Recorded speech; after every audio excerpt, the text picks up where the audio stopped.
A los llamados a ser escogidos, por acá su sierva Yoleide una vez más. Dios les bendiga, espero que todos estén bien. Les había ofrecido hablar sobre el ministerio de Priscila y Aquila como los primeros ancianos de la iglesia de Éfeso, es decir, los fundadores de la primera iglesia de Éfeso. Para poder probar eso, quiero comenzar una enseñanza que va a abordar la predicación del Evangelio desde la llegada del Espíritu Santo, quienes fueron los misioneros que dejaron el área de Jerusalén, de Judea, para ir a Samaria y a todas las naciones conocidas de ese mundo antiguo.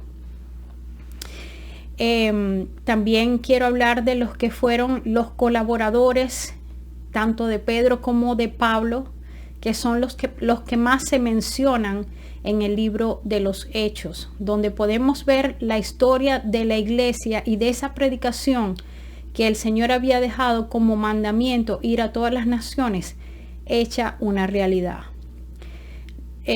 No puedo hacer esto en una sola enseñanza porque estoy tratando de probar algo que el mundo entero se me va a venir encima, sobre todo hablando de los hombres que piensan que el ministerio de la mujer no está dado para la enseñanza o para unirse al grupo de ancianos de una iglesia. Entonces necesito hacer esto desde el principio del libro de los Hechos y luego ir abordando cada una de las cartas de Pablo, de Pedro, de algunos de los apóstoles, donde vamos a poder notar tanto el año en el que se escribieron las cartas, del lugar de donde se escribieron, quienes estaban allí con los apóstoles que escribían las cartas, mayormente el apóstol Pablo y el apóstol Pedro, y a quienes eran esos ancianos a los que ellos dirigían estas cartas. Pasando a lo largo de este estudio, no puedo perder la oportunidad de ir compartiendo mayormente donde se da evidencia de las ciudades que se visitaban, de esa tierra que hasta ese momento era el mundo antiguo, todo lo que estaba poblado. A medida que vamos estudiando en el libro de los Hechos para poder llegar a la conclusión de que Priscila y Aquila fueron los fundadores de la iglesia de Éfeso, como ancianos ambos, me voy a ir tropezando a lo largo del libro de los Hechos y de otras cartas con situaciones que yo tengo que aprovechar y resaltar. Para eso voy a estar usando los mapas, lo cual me ha edificado mucho el conocimiento, y le doy gracias al Espíritu Santo que me ha ayudado y al Señor que me ha ayudado a entender, porque sobre todo es importante esta enseñanza para todos aquellos que piensan que el Señor no ha cumplido las promesas que le hizo a Israel, a ese pueblo de sangre. Sobre todo esa promesa que el Señor les hace de que si se arrepienten, Él los retornaría a la tierra prometida, que es Jerusalén, esa área de Canaán, esa área donde se habían establecido las 12 tribus. No quiero hacer esto sin antes hacer una oración. Estoy un poquito nerviosa. Es normal porque es una gran responsabilidad que tengo sobre mis hombros para probar lo que quiero probar, pero quiero comentarles que el Señor desde niña me dio este carácter que tengo. A mí, mi familia me conocía y mis amistades me han conocido como la defensora de los indefensos, de los más necesitados, de los más débiles. Y de hecho esa es una carrera que de alguna manera es una carrera frustrada porque no la llegué a estudiar, pero es un don que el Señor me ha dado desde niña. Siempre he ido a la defensa del que no puede, del que no tiene cómo defenderse, del débil. Y sobre todo en estos días me ha entristecido mucho el ataque que le han hecho sobre todo a una pastora que, bueno, que quizás está ejerciendo la figura de pastorado ella sola, y no tengo como que los hechos concretos de lo que estoy diciendo, porque yo no estoy en esa iglesia, pero estoy segura que retomo lo que estoy diciendo. Sobre todo me ha molestado el ataque que le han hecho a una anciana de una iglesia, a quien le han colocado el título de pastora, y que quizás no estemos de acuerdo con todas las doctrinas que enseñan, pero mi tristeza ha sido porque es mujer la han atacado, porque según ella no puede enseñar como pastora a una iglesia. Y yo lo he dicho anteriormente que no estoy de acuerdo con el pastorado de una mujer sola por encima del resto de los congregantes o miembros de esa iglesia, pero tampoco estoy de acuerdo con un pastor por encima del resto de los miembros de esa iglesia. Yo creo en el pastorado, sí, de un grupo de ancianos, hombres y mujeres. Si el Señor nos constituyó a nosotras, las mujeres, ayuda idónea para poder de alguna manera poner un control en la casa, y a nosotras muchas nos ha tocado ponerle la mano a nuestros esposos en las espaldas o en el hombro y decirle: te lo dije.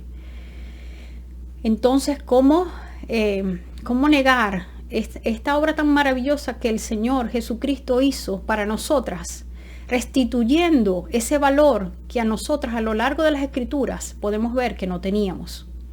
Nosotros podemos ver como en el Antiguo Testamento, cuando en el caso, por ejemplo, de Sodoma y Gomorra, los ángeles llegaron a casa de Lot, se acercan todos estos hombres malvados, sodomitas, homosexuales, a querer pedirle que le dieran a Lot, ¿verdad? Que Lot le diera perdón a los ángeles,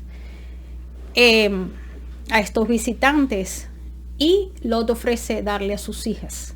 Y asimismo lo vemos en la historia de este levita, quien estaba con una concubina,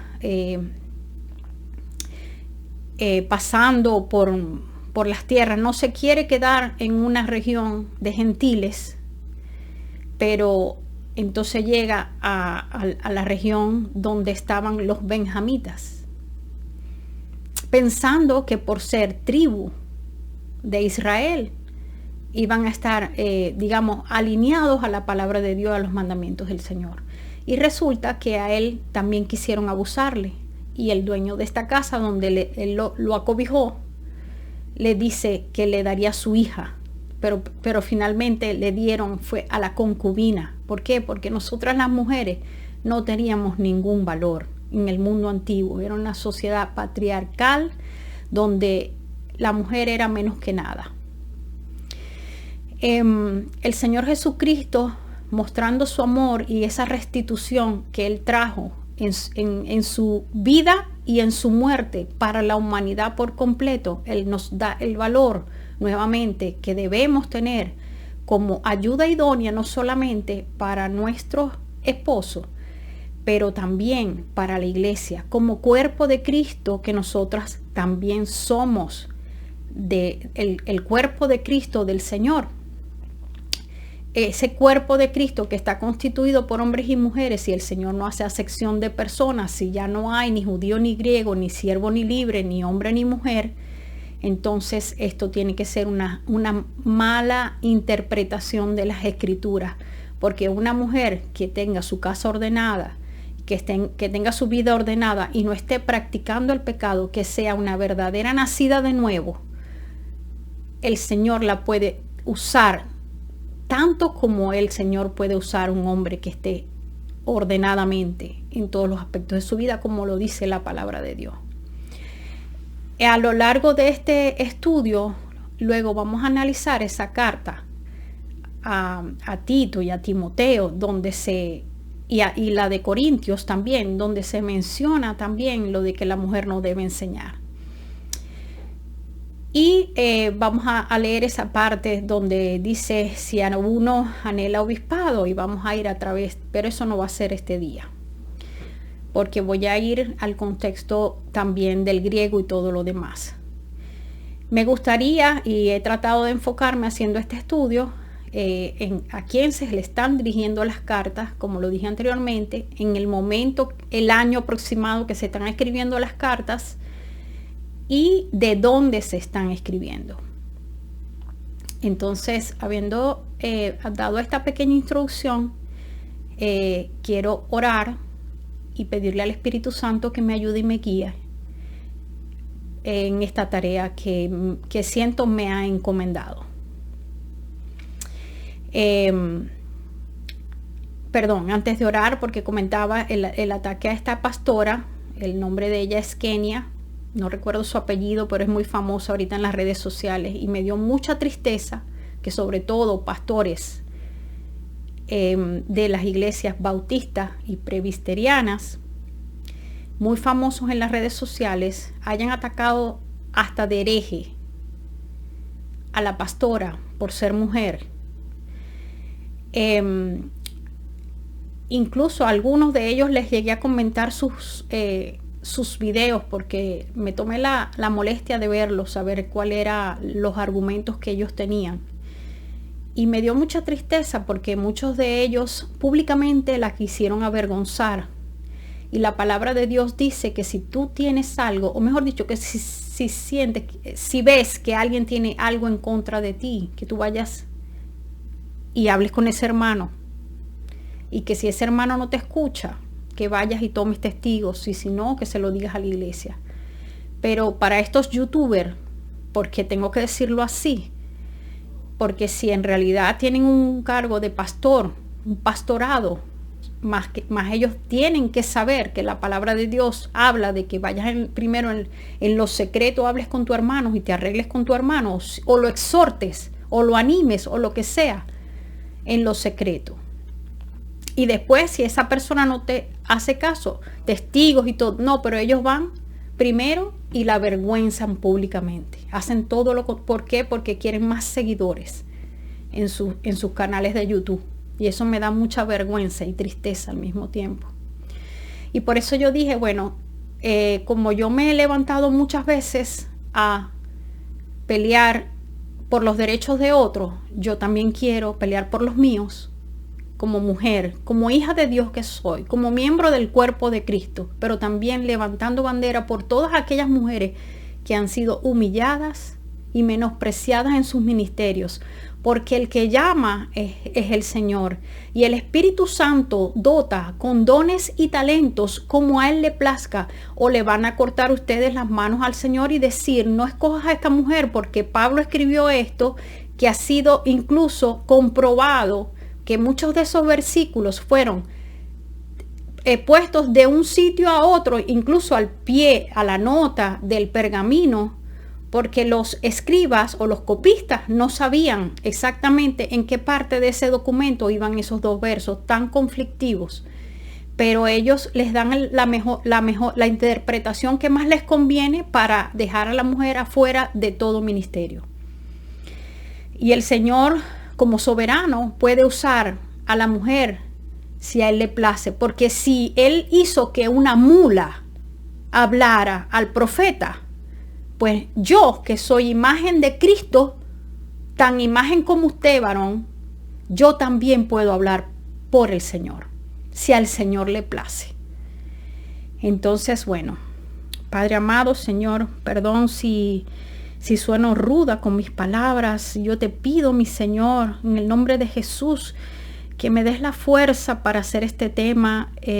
Han sido muchos días de estudio, muchos meses, mejor dicho, de estudio, Señor, y sé que va a ser un caminar largo para poder llegar a lo que quiero mostrarle a las iglesias que están en contra de los ministerios de las mujeres. Señor, ayúdame a hacer esta tarea, siempre poniéndote a ti, Señor, en alto, no con rebeldía, mi Señor. Si en algún momento a través de este estudio, Padre, tú me muestras que ellos tienen razón, yo con humildad, Señor, ayúdame a reconocer mi error.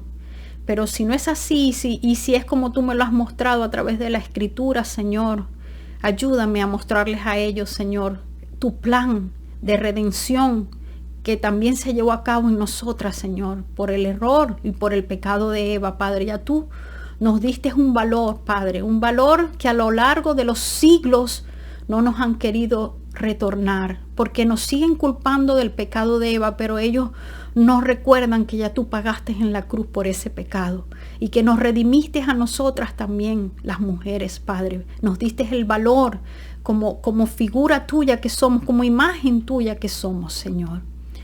Te pido en el nombre de Jesús que quites vendas espirituales y que esos oídos sean abiertos, Padre, para entender. Y no solamente para la defensa de este ministerio, sino también, Padre, para aquellos aspectos que vamos a ir tocando en estos capítulos que vamos a compartir, Señor.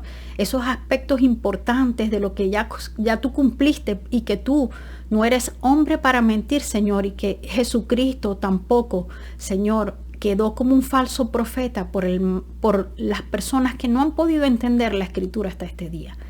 Te pido en el nombre de Jesús, Señor, que me des la fuerza, que tu Espíritu Santo me guíe y que ponga un carbón encendido en mi boca, Señor, para que solamente salgan palabras para edificación y que palabras que sean permitidas por ti, Señor, y no hable yo en mi carne. Te lo pido en el nombre de Jesús, mi Señor. Amén y amén.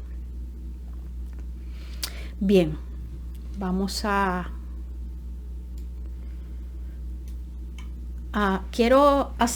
para poder comenzar en este estudio, como quizás hayan nuevos creyentes, a mí me gustaría hacer un pequeño resumen y luego comenzar en el tema de fondo, pero de lo general voy a ir a lo particular. Y me gustaría comenzar por lo que fue la comisión del Señor para ir y predicar a todas las naciones. Y quiero datar este hecho, como es lo correcto, para que comencemos datando cada aspecto que vayamos analizando y estudiando en esta enseñanza. El Señor es muerto y resucitado en el año 30 de esta era por un error o una reprogramación que no puedo decir si fue manos o manos santas que le hicieron o manos malintencionadas, pero el calendario que nosotros tenemos hoy en día no corresponde con la muerte de Jesús. El calendario debería decir, si es después de Cristo, que Cristo murió en el año 33, pero no es así. Entonces, Cristo murió en el año 30 y Él nació, a pesar de que este calendario se rige después de Cristo y antes de Cristo. Él nació antes de Cristo. Les va a sonar ridículo, pero hay un desfase en el calendario, intencional o no, existe y tengo que aclararlo. Entonces, Cristo muere en el año 30 y vamos a leer lo que Él les dice antes de ascender a los cielos para sentarse a la derecha del Padre a inaugurar el reino, porque solo los reyes se sientan en sus tronos y Él está sentado en el trono. En Hechos 1:4 dice: y estando juntos les mandó que no se fueran de Jerusalén, sino que esperasen la promesa del Padre, la cual les dijo, oísteis de mí, porque Juan ciertamente bautizó con agua, mas vosotros seréis bautizados con el Espíritu Santo dentro de no muchos días. El Señor les da una orden diciéndoles que no salgan de Jerusalén hasta que sean bautizados por el Espíritu Santo. Y bueno, esto acontece en el año 30. Jesucristo asciende a los cielos y en 10 días se celebraba el Pentecostés, que es la fiesta de las semanas, desde la crucifixión porque Jesucristo fue el Cordero de la Pascua, el Cordero perfecto que se sacrificó para el perdón de los pecados de toda la humanidad, de todo el que pueda creer en Él. Entonces, 50 días después se celebraba el Pentecostés, las fiestas de las semanas. Entonces, estando ellos reunidos, y vamos a ir a la palabra de Dios donde está esto, en Hechos 1 del 8 al 9, pero recibiréis poder cuando haya venido sobre vosotros el Espíritu Santo, y me seréis testigos en Jerusalén, en toda Judea, en Samaria y hasta lo último de la tierra. Y habiendo dicho estas cosas, viéndolo ellos, fue alzado y le recibió una nube que le ocultó de sus ojos. Entonces, la llegada del Espíritu Santo se da a los 10 días después que Jesucristo asciende. Entonces, habían judíos y prosélitos de todas las naciones de la tierra habitando, los cuales más adelante irían a esas naciones a llevar las buenas nuevas al remanente al que el Señor por gracia había escogido para fe antes de la fundación del mundo. Les estoy colocando este mapa acá para que ustedes vean que estas regiones llegaron a ser predicadas con las buenas nuevas.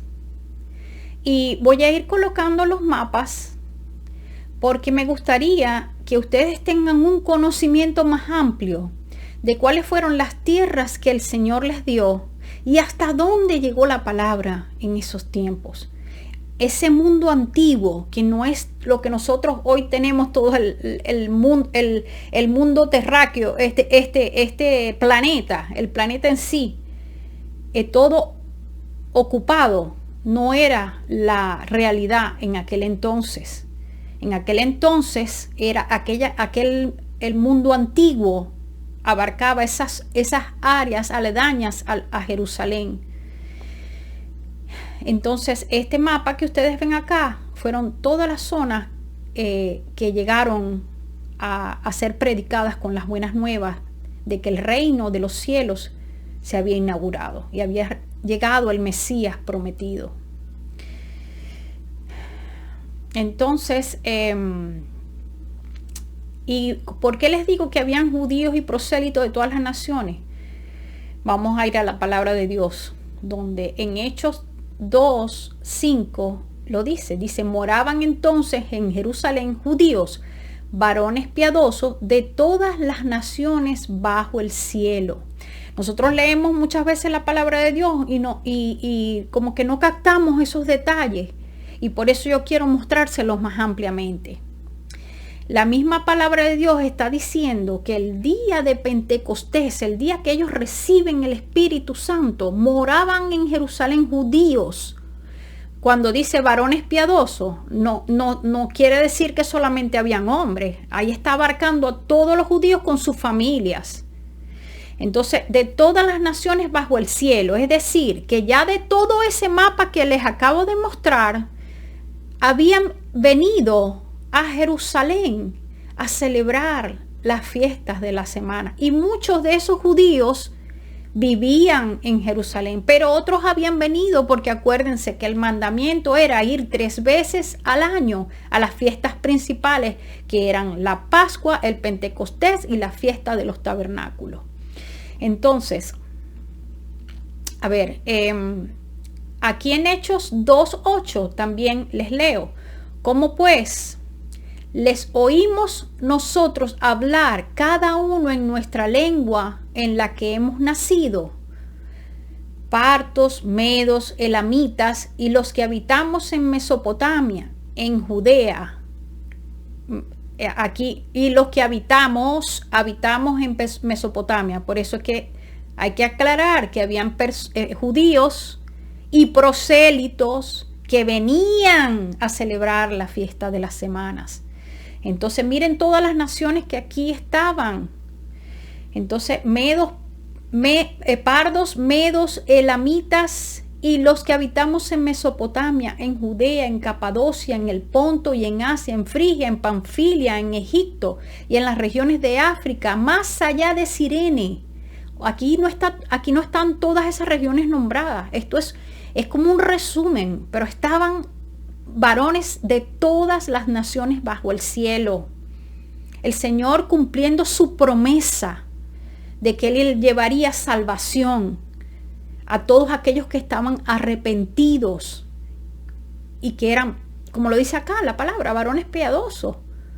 El Señor les permitió llegar al conocimiento de que ya el Mesías había llegado, de que se arrepintieran y creyeran en Jesucristo como su Señor y Salvador, y recibieron en aquel día 3,000 personas aceptaron al Señor. Y si solamente estaban mencionando a los varones, pudieron haber sido mucho más, porque acordémonos que en aquel entonces no se mencionaban a las mujeres, solo se mencionaban a los varones. Entonces, continuó leyendo, quedé en Egipto y en las regiones de África, más allá de Cirene, y romanos aquí residentes, o sea, habían residentes de allí y habían los que habían llegado, tanto judíos como prosélitos, es decir, habían extranjeros que se habían unido a la religión judía. Entonces, ahí había salvación ese día, no solamente para los que de sangre eran judíos, sino para los que habían aceptado a ese Dios como su Dios. Y dice, cretenses y árabes, les oímos hablar en nuestras lenguas las maravillas de Dios. Ese día hubo una señales para que pudieran creer. El Señor les envió lenguas para que en la lengua nativa de cada una de estas regiones, que no era el hebreo, ellos escucharan las buenas nuevas. De estas personas, muchos eran residentes de Jerusalén, pero muchos de ellos volvieron cada uno a su tierra llevando las buenas nuevas. Allí se comenzó a predicar la palabra de Dios a todas las naciones bajo el cielo. Ese mundo antiguo, que no es este mundo que nosotros tenemos hoy con todas las naciones, los países que conocemos, no. Era ese mundo de aquel al que Pedro está hablando en este momento a través de Hechos en el capítulo 2. Encontramos en Hechos 4:36, entonces José, a quien los apóstoles pusieron por sobrenombre Bernabé, que traducido es hijo de consolación, levita natural de Chipre. Como tenía una heredad, la vendió y trajo el precio y la puso a los pies de los apóstoles. Aquí tenemos otra persona que no era del área de Jerusalén, venía de una isla, de la isla de Chipre, también presente en Jerusalén, recibiendo las buenas nuevas, que estaba constituida por varias poblaciones, de las cuales hablaremos más adelante. Entonces aquí tenemos pruebas de que habían judíos de todas las naciones bajo el cielo. El Señor estaba cumpliendo su promesa. Muchas personas creen que todavía el Señor tiene que traer salvación a todo el pueblo de Israel. El Señor sigue trayendo salvación a este día, pero el Señor cumplió cada una de las promesas que le dio al pueblo de Israel. Y esas promesas tenían que ser cumplidas en el tiempo del Mesías.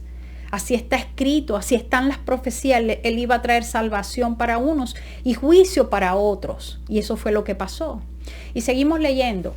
En Hechos 7:43, antes de la muerte de Esteban, en su defensa ante el concilio, él relata que Dios había dicho que los deportaría más allá de Babilonia.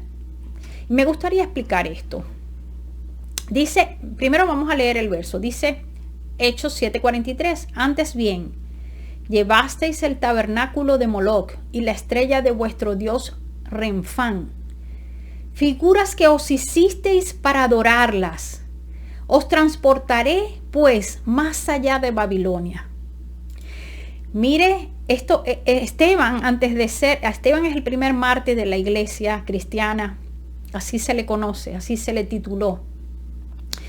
A él lo apedrearon y lo mataron y ganó ese nombre. Pero él está en su defensa ante el concilio, está relatando que a ellos los iban a transportar, pues a deportar para otras naciones más allá de Babilonia. Y como les comenté, a medida que yo voy leyendo en los capítulos, lo que quiero resaltar, porque estamos hablando, como les dije, quiénes fueron esos misioneros, quiénes les colaboraron, las mujeres que les colaboraron, de donde escribieron, todos los que les mencioné ya anteriormente. Pero dije que iba a resaltar los detalles importantes de esos textos que me parece que tengo que comentarlo, porque estamos trabajando con mapas. Entonces yo quiero que ustedes entiendan. Y voy a hacer una explicación de lo general a lo particular. Para eso me gustaría que fuéramos al mapa de las 12 tribus. Cuando Israel llega a la tierra prometida, algunos se quedan de un lado del Jordán y los otros pasan a la tierra prometida y establecen cada uno sus regiones. Y este es el mapa de lo que fueron las 12 tribus. Aquí se los estoy dejando a conocer.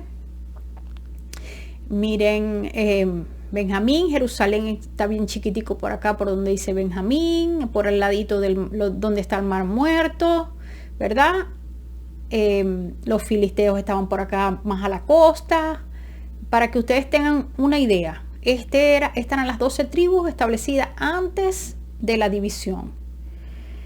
Muchos comentan de que ellos se dividen después de Salomón, pero el Señor empieza a hablar de Israel y de Judá mucho antes de esto. Cuando David, acuérdense que a David no lo apoyan todas las tribus. Siempre hubo un remanente del pueblo de sangre. Y cuando a David, yo no sé por qué me desvié, pero bueno, lo voy a decir. Cuando David, Dios lo unge como rey, que finalmente Saúl muere, allí se dividen las tribus. David tuvo que reinar con la tribu de Judá, pero de los que apoyaron de todas esas tribus, ese remanente que el Señor tenía, de las tribus que no apoyaron a David, tampoco apoyaban la decisión del Señor, porque no estaban siendo obedientes, que el Señor había ungido a David y no a los hijos descendientes de Saúl. Y siempre hubo un remanente que salieron de esas tribus para quedarse con David. Siempre hubo un remanente del Señor. Y aquellos que desobedecían y le daban la espalda a Dios, Dios también les pasaba el juicio. Entonces, estas son las 12 tribus antes de la división. Y así quedaron cuando se dividen luego de que Dios le quita las 10 tribus a un hijo de Salomón. Entonces aquí está el reino de Judá. Por aquí vemos varias figuras, los Aram Damasco, tenemos el reino de Amón, el Moab, Amón que viene siendo los amonitas, y Moab, que vienen siendo estas dos regiones, vienen siendo los hijos de Lot. El reino de Edom, que también lo conocemos como Idumea, también lo conocemos como los hijos de Esaú. Por aquí más abajito el mapa no es suficientemente grande para que vean Egipto, pero sí se los voy a mostrar en otro mapa. Entonces aquí tenemos Judá y tenemos Judá. Miren que esto me aclaró a mí tantas cosas. Aquí vemos el reino de Judá aquí abajito. Y aquí arriba está el reino de Israel, las 10 tribus, ¿verdad? Pero aquí siempre hubo gente de las 10 tribus que se vinieron a Judá y apoyaron el reino de los herederos de David. Entonces siempre hubo un remanente que el Señor traía por gracia. Aquí vemos, después de la deportación de las 10 tribus, cuando viene el imperio, si no era un imperio, bueno, los asirios, pues, vamos a hablar de los asirios y deportan a las 10 tribus. yo quiero mostrarles este mapa. Miren, más o menos este mapa abarca lo que era el Oriente Próximo en el año 540, ¿verdad? Esto que vemos acá de gris, Imperio Neobabilónico, por aquí por abajito, ese es el imperio que vendría a deportar las tribus del sur, que sería las tribus de Judá, y las tribus del norte vienen a ser deportados por los asirios, pero después los asirios son conquistados por los babilónicos, y después de los babilónicos con los medo persas llega el cumplimiento de que Dios los devolvería a la tierra. Pero podemos ver que de alguna manera el Señor empezó a restaurar a todos aquellos que habían sido deportados más allá de Babilonia, porque más allá de Babilonia lo que conseguíamos era el imperio persa, y aquí lo tenemos, los medos y los persas, ¿verdad? Que se habían unido para ir en contra de los babilónicos.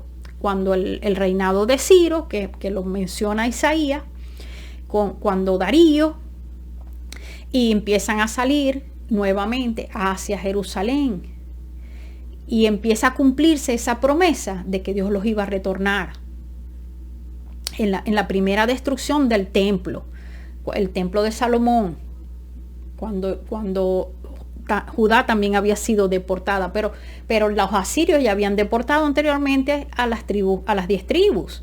Entonces, cuando los medos y los persas conquistan Babilonia, ahí habían judíos. Por supuesto que habían judíos. Habían pasado mucho más de un siglo, y quizás algunos no lo tenían fresco, pero le aseguro que allí en ese pueblo hubo remanente que regresó. Nosotros no podemos ser dogmáticos con lo que está. Yo no puedo ser dogmática, o sea, no puedo afirmar algo al 100%, pero cuando acabamos de leer que en el Pentecostés, de todas estas regiones bajo el cielo, y ese era el mundo antiguo, habían judíos que habían ido a la fiesta de Pentecostés, y Dios los había bautizado con el Espíritu Santo una vez creyeron y fueron bautizados. Y aquí les estoy mostrando toda esta área que era como quien dice ese mundo antiguo, pero más adelante les muestro lo que era. Ya va, un momentito, que por aquí lo tengo, el mapa de lo que aquí está. Ok, en este mapa que ya se los había mostrado, donde están las zonas que fueron evangelizadas, esto era lo que era el imperio, el imperio romano. Pero tengo otro mapa que más adelante más adelante, a medida que vayamos avanzando en el estudio, les voy a mostrar lo que fue toda el área en la que se predicó. Entonces, bueno, a ver, que moviéndome acá me perdí de dónde estaba. Ok, vamos por acá. Ok, con respecto, que tengo que decirlo también, que tengo que decirles que yo hasta hace muy poco, yo tenía, como dije, y en uno de mis videos, sobre todo, bueno, sí, de las enseñanzas también, yo tenía una estrella de David.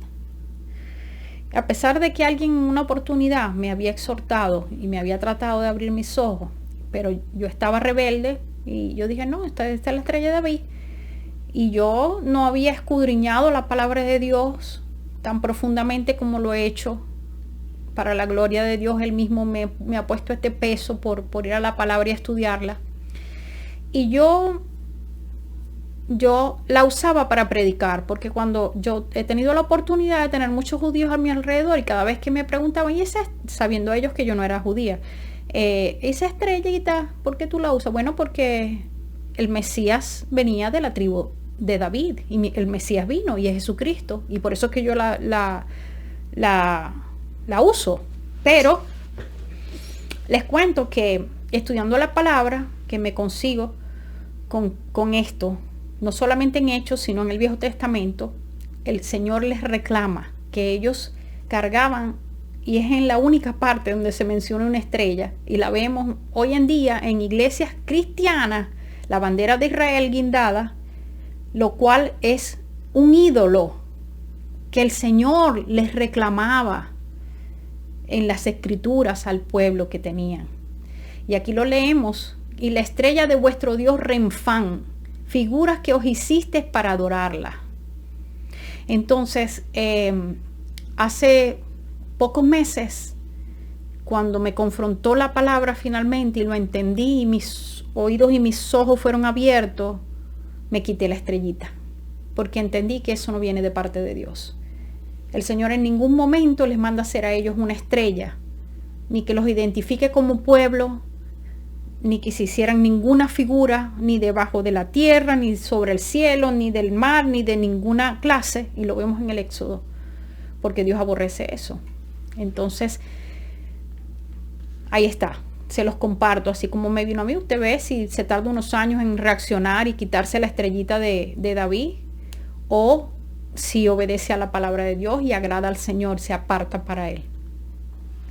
Entonces, bueno, todo esto que he estado compartiendo, haciéndoles ver de que el Señor cumplió, el Señor trajo a todos los que se arrepintieron, a los que se humillaron en sus corazones y buscaron del Señor, los trajo a salvación y los siguió trayendo durante 40 años antes de destruir el templo y de destruir Jerusalén.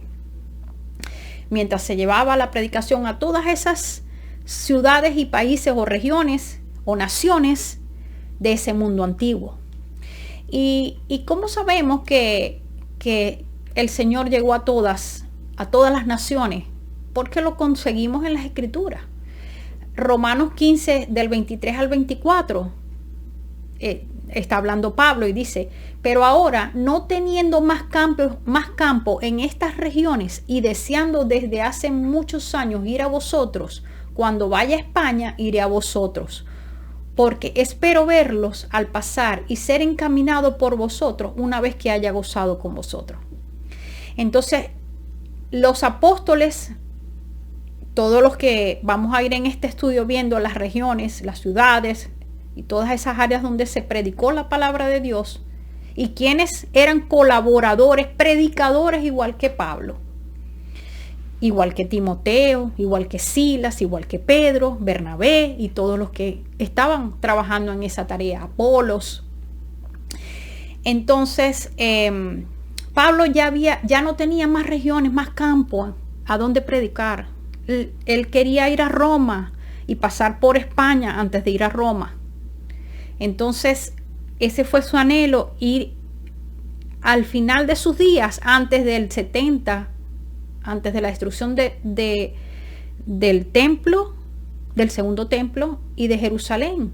El Señor lo lleva a Roma, porque tenía que predicar ya en las regiones más lejanas de ese mundo antiguo, a donde faltaba predicar o reforzar la doctrina, porque incluso la carta de los Romanos es la carta más doctrinal, donde encontramos las verdades más importantes de nuestra fe. Entonces,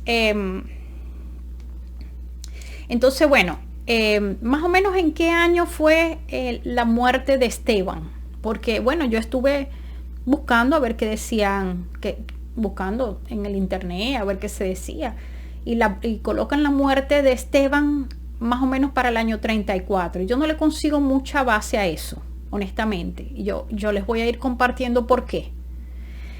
En mi investigación me parece que la muerte de Esteban se acerca más al año 41, quizás un poco antes del 41, pero yo les voy a decir por qué yo llegué a esa conclusión después de investigar tanto. Entonces, bueno, en el momento que se le da muerte a Esteban, es cuando comienza la persecución contra los cristianos más fuerte, aunque quizás siempre tuvieron oposición dentro del área de Judea, en Jerusalén. Siempre hubo oposición, porque acordémonos, y lo podemos ver a lo largo del Nuevo Testamento, que hubo judíos que siempre estuvieron en contra de la predicación del Evangelio. Nunca creyeron, no creían en el Mesías. que Jesucristo era el Mesías, no creían. Y habían otros que aunque habían creído, querían que se siguiera judaizando. Entonces los apóstoles tuvieron mucha persecución.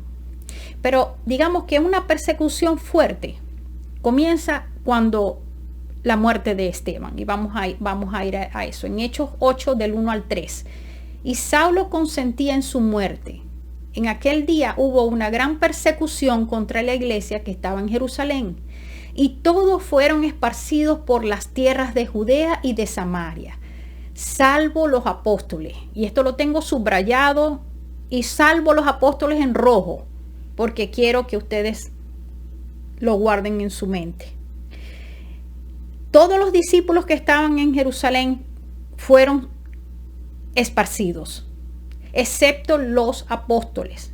Entonces estamos diciendo que los 12 apóstoles permanecieron en Jerusalén, y eso es importante que lo vayamos tomando en cuenta a medida que vamos avanzando en este estudio. Dice, y hombres piadosos llevaron a enterrar a Esteban e hicieron gran llanto sobre él. Y Saulo asolaba la iglesia y entrando casa por casa arrastraba a hombres y a mujeres y los entregaba en la cárcel. Ahora, yo les quiero mostrar el mapa de lo que era Jerusalén en el tiempo que está pasando esto. Y hay dos mapas muy importantes que quiero que miremos. Porque en uno, bueno, está en inglés, pero voy a hacer por leerle lo que dice en inglés. Bueno, aquí, perdón. Dice, en el número 1, le voy a leer lo que dice la historia de este mapa, que lo bajé del internet y me gustó. Dice, ok, el número 1 sería Belén. Belén está en inglés, pero ese es Belén. Allí es el lugar donde Jesús nació. El 2 es Egipto.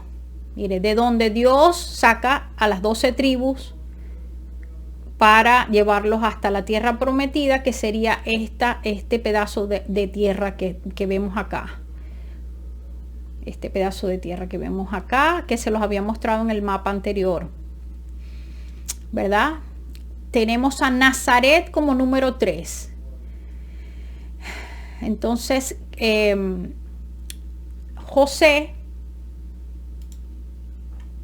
el padre adoptivo de Jesús, viaja con María desde Egipto hasta Nazaret y se asienta en Nazaret, y es allí donde Jesús crece y se desarrolla antes de empezar su ministerio. Ok, vamos al 4. Jerusalén es donde Jesús a la edad de 12 años se le pierde a sus padres, ¿verdad? Y es donde lo encontramos en la sinagoga. Ellos lo encontraron, perdón, en el templo. En el templo compartiendo la palabra, ¿verdad? Vemos el 5 es el río Jordán, es esa lineecita azulitas, el río Jordán. Y si nosotros vemos, había un camino que era más fácil de Egipto hacia la tierra prometida, pero el Señor los hizo ir por otro lado por su desobediencia y los hizo pasar 40 años en el desierto. Pueden imaginarse, ahí les estoy poniendo más o menos el mapa, se pueden hacer una idea. Tenemos el desierto donde el Señor fue tomado por el Espíritu Santo y donde estuvo 40 días, es el número 6. Tenemos el mar de Galilea, que sería el número 7, que es el mar de Galilea.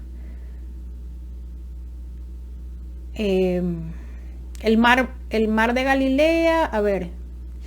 Y está el mar muerto también aquí abajito, al lado del 6. El mar muerto. Los vemos en las escrituras también mencionar. Tenemos en el 8, tenemos a Caná, donde son las bodas, donde Jesús hace el primer milagro, Caná. Tenemos 9, el 9 es Bethsaida.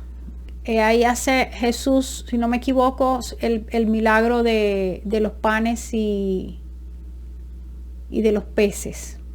Capernaum, el Señor es el número 10. El número 10 en Capernaum, donde el Señor sana al sirviente. Uno de los primeros milagros que el Señor hace. El 11, Samaria, donde se consigue con la samaritana. Jericó, si me recuerdo, se lo coloco en la edición del video, que fue lo que pasó en Jericó. Y Betania, donde Jesús levanta, Betania sería el 13, que estaba allí cerquita de Jerusalén, donde Jesús resucita a Lázaro. Bueno, les quiero comentar aquí. Jesucristo no vivía en Jerusalén. Él, siendo el Mesías, en la tierra de Zabulón y de Neftalí, donde Galilea de los gentiles, donde un pueblo vería luz, donde el Señor traía esperanza a los gentiles y también traía juicio. Porque como lo he dicho antes, el Señor venía a traer salvación para unos y juicio para otros. Pero el Señor no vivió en Jerusalén. El Señor nació en Belén, sí, pero él después en Egipto lo llevaron hasta Nazaret, y allí fue donde él se asentó y hizo su vida hasta que comenzó su ministerio. Y el Señor predicó, hizo sus primeros milagros en las tierras del norte, donde se suponía habían sido ya deportados de allí. Como les estaba contando, las tierras del norte fueron deportados, las tribus del norte fueron deportados por los asirios. Pero aquí vemos presencia de judíos, y de hecho sus discípulos son mencionados por los ángeles como galileos. Eso lo encontramos en las escrituras. Y quizás por allí lo tengo anotado, pero estoy en el mapa y quisiera explicarles. Mire donde el Señor hizo sus primeros milagros, ni siquiera en Jerusalén, en la zona de Judea. Eso es para muchos que siguen con la esperanza de que es en Jerusalén, en la tierra física, y no terminan de entender que el Señor se refiere a una Jerusalén que desciende del cielo, y lo dice literalmente la palabra de Dios. Y que no es esta tierra que nosotros conocemos, son cielos nuevos y tierra nueva. ¿Cómo va a ser exactamente? No sé, pero si va a ser consumida o no por fuego la tierra, o si es un lenguaje de símbolos, que lo que indica es juicio. Lo que sí sé es que no es esta tierra, porque sobre todo el libro de Hebreos, si más lo recuerdo, hace una diferencia entre esta tierra y la Jerusalén de arriba. Entonces, bueno, entonces los esparcidos iban por todas partes del mundo. En este otro mapa nosotros estamos viendo lo que son las tetrarquías. En lo que es lo verde más oscuro y verde un poquito más clarito, estaba abajo Pilatos, que es quien termina dando la aprobación a la petición de los judíos para darle muerte a Jesús. Tenemos a Pilatos, que del gobierno romano, y tenemos en la parte rosada Perea y Galilea, eso estaba bajo Herodes Antipas, y la parte amarilla, esta parte amarilla, amarillo claro y amarillo oscuro, estaba dirigido por Filipo. Entonces, por eso es que nosotros vemos que a Jesús, cuando lo iban a matar, lo llevaban de un distrito a otro, de una provincia a otra. tirándose la pelota de allá para acá y de aquí para allá, digamos, a los dichos humanos.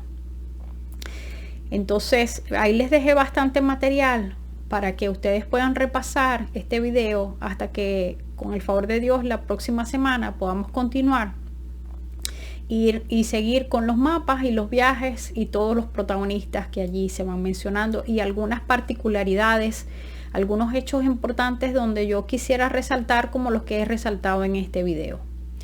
Entonces, bueno, por los momentos esto sería todo. Dios les bendiga. Gracias por ser parte de estos estudios. No te olvides de darle me gusta, no te olvides de compartirlo. Y por favor, me gustaría y me encantaría que siguieras estos estudios. Y yo sé que te vas a ilustrar mucho y vas a entender muchas cosas, porque a veces la palabra de Dios nos menciona tantos lugares y no podemos entender ni qué tan cerca ni qué tan lejos estaban estos lugares y hasta dónde llegó esta palabra. Entonces, bueno, muchas gracias por ser parte de este proyecto. Dios te bendiga y te espero en la próxima enseñanza.